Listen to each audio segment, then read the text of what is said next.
পশ্চিম পাঁশকুড়া বিধানসভা তৃণমূল কংগ্রেস প্রার্থী সিরাজ খানের সমর্থনে আজ পাঁশকুড়া জয়কৃষ্ণপুরে জনসভা করলেন তৃণমূল সুপ্রিমো মমতা বন্দ্যোপাধ্যায়। পাশাপাশি মঞ্চে উপস্থিত ছিলেন জেলা সভাপতি সুজিত রায়, তমলুক সাংগঠনিক জেলার সাধারণ সম্পাদক প্রাক্তন মন্ত্রী সৌমেন মহাপাত্র।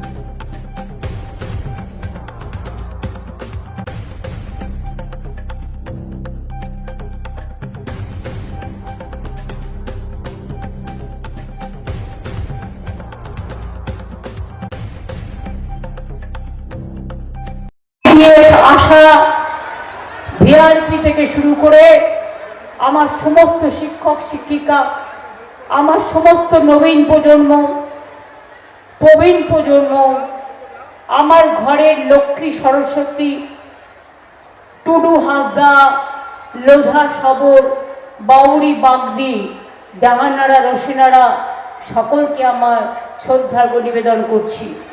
সকলে ভালো থাকুন। আজকে মহাবীর জৈনের জন্মদিবস। তিনি শান্তির কথা প্রচার করেছিলেন। তার কথা ছিল শান্তি, সম্প্রীতি এবং জিও আউট জিনে দো, মানে নিজে বাঁচো এবং অপরকে বাঁচাও। যে কথা জুন আপনাদের কাছে বলে গেলেন। আমার কাছে এখানে সৌমেন মহাপাত্র, আমাদের অনেক সিনিয়র লিডার, অসিত ব্যানার্জি, নন্দ মিশ্র, জাইদুল থেকে শুরু করে প্রার্থী সিরাজ খান সহ সকলেই আছেন। অন্যান্য নেতৃবৃন্দ, ব্লকের ছাত্র, যুব, মহিলা, ক্ষেত মজদুর, সংখ্যালঘু সবাই। আমি সবাইকে বলবো একসাথে ভালো করে কাজ করুন। পাঁশকুড়া ও আশেপাশে অঞ্চলে প্রচুর ফুলের চাষ হয়। আপনাদের মনে আছে এখানে অনেক ফুল চাষিরা আছেন এবং তাদের জন্য আমি রেলমন্ত্রী থাকাকালীন যেমন দীঘা তমলুকও করেছিলাম, যেমন জগন্নাথ ধামও করেছি, তেমনই কিন্তু আমি বিশেষ ট্রেনের ব্যবস্থা করেছিলাম পান চাষি ও ফুল চাষিদের জন্য। বিজেপি ক্ষমতায় আসার পর এটা বন্ধ করে দিয়েছে। ফুল চাষের উন্নয়নের জন্য আমরা অনেক পরিকল্পনাও করেছিলাম, রূপায়ণও করেছি।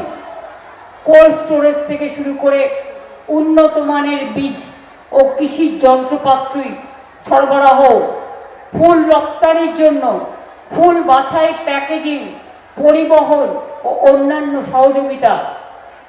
পাঁশকুড়া ব্লকে নতুন কলেজ দিয়েছি, সিদ্ধিনাথ কলেজ।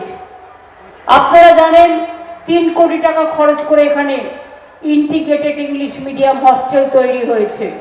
সংখ্যালঘুদের হস্টেল রয়েছে এবং আদিবাসীদের জন্য হয়েছে।